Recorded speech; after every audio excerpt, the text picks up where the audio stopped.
So it started to cool down here, and then out of the blue it got hot again. Please excuse my appearance. Hello and welcome to another weekend reading vlog. I thought I would do this because I wanted to. So actually it's Thursday afternoon. I just finished work. As you saw in that last clip, I was packing up my workstation for the week and I'm officially done. Even though it's Thursday, I have Mondays and Fridays off, which is pretty sexy if I do say so myself. But yeah, I just wanted to kick off another weekend reading vlog because I think I'm really getting back into the reading mood. So first of all, I'm sorry if you can hear construction in the background or my dogs barking or skittering around. That's just the noises of life. Today I worked my usual 8 hours from home. I finished almost 3 books. So the first book I finished today was Nothing to See Here by Kevin Wilson. I listened to this via audiobook from Scribd, and I started it yesterday at the tail end of my workday, and I was obsessed with it. I honestly wish that I had had the opportunity to keep listening to it throughout the day because it's a relatively short audiobook, but I was like, you know what, I'm gonna go work tomorrow. Why don't I just leave it for work tomorrow morning? And it was so good. Like, I loved it. It immediately became one of my top favorite books. So the premise is that our main character just one day is called up by her friend from high school and is told, hey, I need you to come be essentially a governess for my husband's previous wife's children. And oh yeah, they kind of catch on fire. And the entire book is following the main character as she kind of becomes this governess for these children who catch fire, trying to navigate not only all of the trauma that she had from her own childhood, but navigating these children's trauma and just trying to be the best person she can for these children because she feels so awful for their situation. And it was just so moving. I didn't expect it to be moving. It was funny as I expected, but it was also quite moving. So I really enjoyed that. I listened to the audiobook and I'm hoping to order a physical copy and reread it soon because I really enjoyed it, honestly. The next book that I finished was Delilah Green Doesn't Care by Ashley Herring Blake, and this one was also a freaking delight. Kind of, sort of, for the most part, started this book yesterday. I read 300 of the 400 pages last night because I was just so obsessed with it. Y'all, the smut in this book is top tier. I'm just gonna leave it at that. So we are following Delilah Green as she is called back to her hometown by her wicked stepsister Astrid as Astrid prepares for her wedding, and Delilah kind of has a plot to make Astrid's best friend fall for her in order to get under Astrid's skin, but all of this other stuff ensues and it's kind of like a mutual crush situation. So yeah, this was just so cute. It was so funny. All of the characters had very fun and distinct personalities. I originally loved Delilah and then I was like, oh god, no, Iris is my favorite, like with all of her quips and whatnot. And then towards the end, somehow Astrid became my favorite. I mean, not somehow, there's a lot of things that happen in like the latter half of the book with Astrid's character that were very powerful, I would say. I enjoyed so much about this. I love Ashley Herring Blake's writing and her world building, her characterization, everything. It just worked really well for me. And again, the smut, A+. I know that the next book in this series, it's a 3-part series, is going to be about Astrid. I am so freaking excited for it, so stay tuned for me screaming about Astrid's book as well. Last but not least, I am literally 12 minutes out from finishing the audiobook for Dauntless by Elisa A. Bonin. This is unfortunately my first weekathon read for this year. It's just been, I've been too stressed out to really do anything structured. I literally will just start grabbing books off the shelves or reading whatever is available at my library because that's like kind of the reading mood I've been in. So participating in weekathon this year has kind of been unsuccessful. However, I am getting around to a couple of Filipino reads, and the first one is Dauntless by Elisa A. Bonin. This is a debut YA fantasy. This follows Sari as she becomes this like warrior in a group of people called Valiant. There's a lot of terminology in this book, and listening to the audiobook does not help, let me tell you that. The purpose of these warriors is to protect the people from these beasts that supposedly indiscriminately kill humans, but as the story begins, we see that the beasts are no longer indiscriminately killing humans. They actually are plotting and strategizing and whatnot, and that kind of sets up a red flag for the humans, like, hey, they are no longer acting like wild animals. They've got like a thought process behind the way they attack us. So it's sort of like a mystery kind of thing where we figure out why the animals are doing this, and it's all, of course, tied to Sari. I would say that I did enjoy this for the most part. I know I'm not like 100% finished, but I will say that I know I will give it about a 3 out of 5 stars. Again, I'm kind of not in a big YA fantasy mood currently. I know I just read both of Margaret Rogerson's books, but those are kind of a different YA fantasy. This is like very YA fantasy. We're going through this adventure, there's a chosen one, secret identities, that kind of thing. And while that is definitely well executed in this book, I don't think that this book is poorly written or has bad ideas or anything at all. I just think that it's not for me, and I'm not particularly in the mood for YA fantasy right now. I'll be keeping this copy. I do want to continue in the series. I think that at least Avon knocked it out of the park with this. It's just not hitting like I thought it would, you know? So before we move on to what I would like to read in the rest of this weekend reading vlog, I actually have a very exciting Barnes & Noble package to unbox. I always see booktubers opening these boxes and it scares the shit out of me because they will always like use their box cutter towards them. No, honeys, you need to push the box cutter away from you in case something happens. Just please. So the first book that arrived in this little pre-order book haul is A Venom Dark and Sweet by Judy I. Lin. I read the first book in the series earlier this year and I freaking adored it. It is a Chinese YA fantasy that is centered around this competition where all of the competitors' magical abilities is dependent on tea. This series just tickles my tea nerd pickle.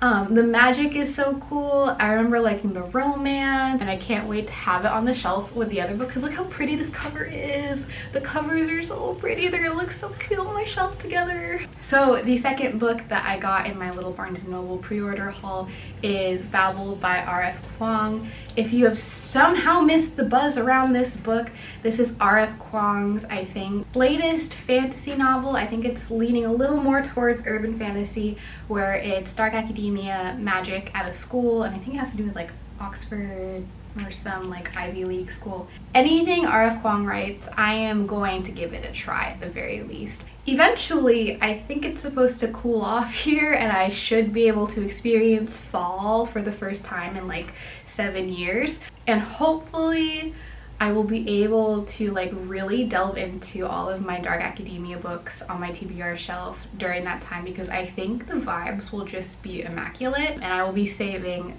Babel for that season for sure. So in terms of the next audiobook I'm going to listen to, I am very undecided right now because there are just so many options on Scribd while I'm waiting for all of my Libby holds to come in. Mary Jane by Jessica Anya Blau is a choice. I've heard a lot of good things about that. Like if you're a fan of Daisy Jones, you might like that book. Tender is the Flesh by Augustina Basterrica. I think this is another literary fiction, so I might skip that, but it's a very short audiobook, so we'll see. And then also they have Yerba Buena by Nina LaCour. If you missed it somehow, I marathon read all of Nina LaCour's books earlier this year because I just love her writing and her approach to queerness and grief and depression. It's very much now part of my brand, Nina LaCour's writing. I haven't yet picked up Yerba Buena by Nina LaCour because it just came out, and I know it's an adult contemporary, but part of me wants to wait to see if the paperback matches all of the rest of my Nina LaCour books, in which case I will wait until the paperback comes out. But if I end up liking the audiobook, I will definitely buy a physical copy. And then in terms of physical reads, I have 3 options, I guess. First option I chose out was Sharks in the Time of Saviors by Kavai Strom Washburn. This is a book by a Native Hawaiian author, which is very exciting. I had seen this book on the shelves in Hawaiian bookstores before, but it just didn't click to me that this dude's name was Kawai and he's native Hawaiian for some reason. But when I went to Verbatim bookstore the other day, I found a used copy and was like, perfect, I really want to read this book. It's supposed to be a magical realism book-ish, sort of, / historical fiction, about this family after one of their sons is saved from a drowning incident by a shark. He's actually returned to his family in the jaws of a shark unharmed, and that legend kind of follows them down through the generations and affects their family in the long run. I'm really hoping that this talks about the colonization of Hawaii in modern day terms and just the relationship with tourists, haole, the complicated identity of being a Hawaiian and a part of America. There's just so many great conversations that this book could have, and I really don't think I'm going to be disappointed by it, so I'm really excited. I might pick this up first now that I'm talking it up. My next option is A Velvet Was the Night by Silvia Moreno Garcia. This is Silvia Moreno Garcia's crime noir book, and I believe it's set in, the back says it's set in Mexico in the 1970s. Not really sure what it's about otherwise. Silvia Moreno Garcia is extremely talented in that she transcends so many genres with her writing. Like, I don't think she's published more than one book in the same genre, and that is amazing. I've enjoyed most of the books that she's written. Like, they're some of my favorite books, so I'm really interested to see how she tackles crime noir. I haven't read a lot of crime noir, so this will be kind of like my foray into it, but what better way to be introduced to crime noir than with the Silvia Moreno Garcia book. And lastly, again, I've talked about this a little bit before, but I've been on a bit of like a Greek mythology retelling kick. Earlier this week, I read 1,000 Ships by Natalie Haynes, and I really adored that. It's a retelling of the Iliad and the Odyssey, but through the perspective of only women in those stories. And I thought that was just really beautiful and powerful, and revisiting again all of these stories that I'm very familiar with through a feminist or female lens is just really powerful and really awesome. I'm really enjoying that. So on that vein, I've bought a ton of books that are essentially either Greek mythology retellings, fictional Greek mythology stories, or anthologies of Greek tales through feminist lenses. And one of the most famous ones that has been really popular recently is Ariadne by Jennifer Saint. I waited until this came out in paperback before picking it up, but I know I will like it, so I'll probably pick this up this weekend and I'll let you guys know what's up. Oh my god, I'm so hot and so sweaty. When did it get hot again? Yet another long intro. My partner is gone all day. It's going to be me and the dogs for the rest of the day. I think I'm going to get dinner, which will also be my lunch for tomorrow, and start on some of these books. Finally finished Dauntless, and I'll catch you guys up when I have more things to share or say.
trying to feel like I'm talking on a news show or something. Like, hello, welcome to Mornings with Mari. Here's the weather. Hi, it's Friday morning.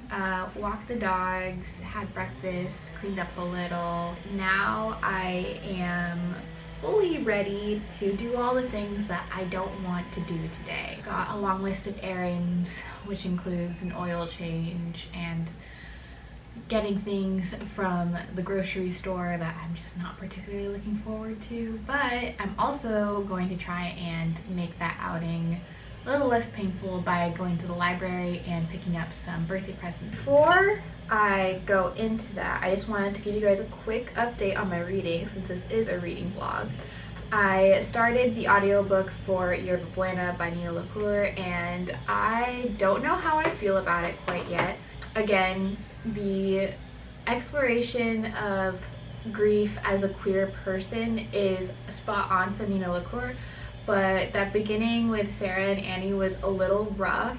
We'll see. I'm holding out hope that it'll come through. I got about 80 pages into Sharks in the Time of Saviors last night, and I love this book. If you can't see the tabs, I've got like 10 tabs in there already. I ran out of tabs. This book is gorgeous. It is coming off to me as both a love letter to Hawaii and also like an angry manifesto at the haoles and the tourism industry and Hawaii being illegally occupied by America. Everything is so familiar to me. I lived on both Big Island and Oahu, and those are the two islands where this book primarily takes place. So they're referencing things like Pearl Ridge or Honoka'a, and I'm like, oh, I've been there. I remember all of these things. I'm really enjoying this so far. I would have stayed up late reading this, but I got super tired last night. I'm excited to head back to this, but again, I'd like to get all of my errands out of the way first so I'm not like worried about that and trying to enjoy this book. One thing I do want to mention that is just, it did something to my heart. I can't really quite describe it, but the dedication is for Granny, who drove me 80 miles round trip to get the next book in the series. I think the author is from Big Island, and when I lived there, I think there was like a grand total of 2 bookstores, one in downtown Hilo and then one at a shopping mall. And I can't imagine, because obviously the author is older and Big Island has changed a lot probably since he lived there, what the book situation was like on Big Island, because the minimal amount of bookstores means that you might have to drive 80 miles just to get the next book in the series. So yeah, I don't know, I thought that was sweet, and also just speaks so much to bookish culture in Hawaii. Like, you will go lengths to get books in Hawaii. I am adoring this so far. I can imagine this being a 5-star read, and I will keep you guys updated as the day goes on.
So I just got back. It's about almost 1 o'clock. I ate some lunch, some leftovers, and yeah, it took me a lot longer to do everything because the first oil change place I went to had a line that went onto the street, and I stayed in it for like 5 minutes before realizing, okay, if each oil change takes, 15 to 20 minutes and there are 5 cars in front of me, I ended up going to the library instead first, and then I told myself, okay, I'll go do my groceries, get gifts, and then do oil change on the way back because there's another oil change place in that area.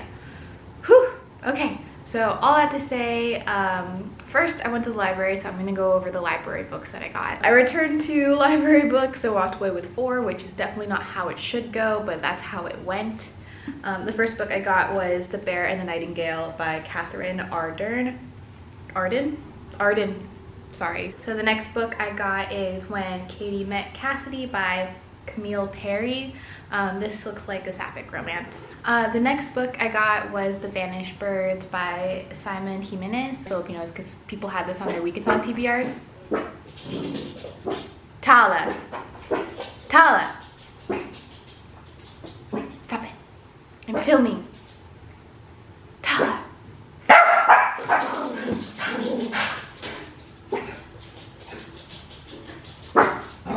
Diego. I'm gonna close the windows. I'm gonna make it hot in here. Close the windows so you guys don't bark at anyone just walking on the street. Diego. Incorrigible.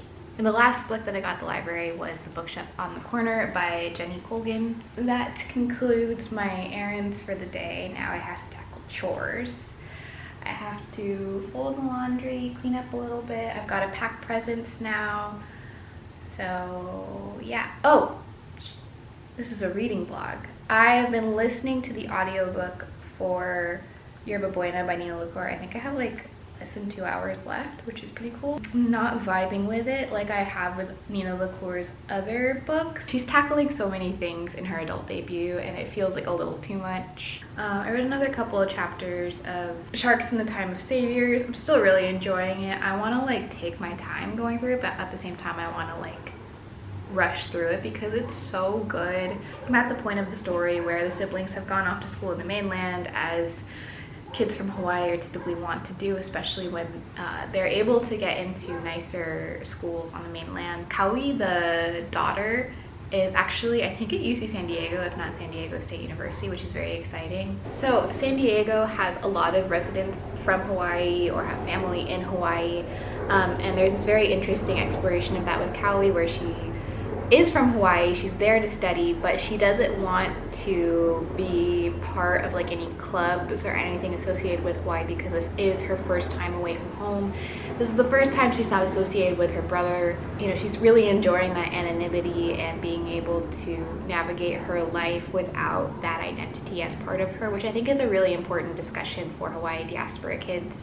I'm not one, obviously, I did the opposite, but I've heard a lot of stories from classmates and friends throughout the years about their experiences of growing up in Hawaii and then going into the mainland and how they grapple with their identity. And I think this book is doing a really good job of exploring that, both through Dean and Hoowee. So yeah, I am going to go ahead and crack away some chores, hopefully finish my audiobook and read more of Sharks in the Time of Saviors, and I'll update you guys as always. Bye!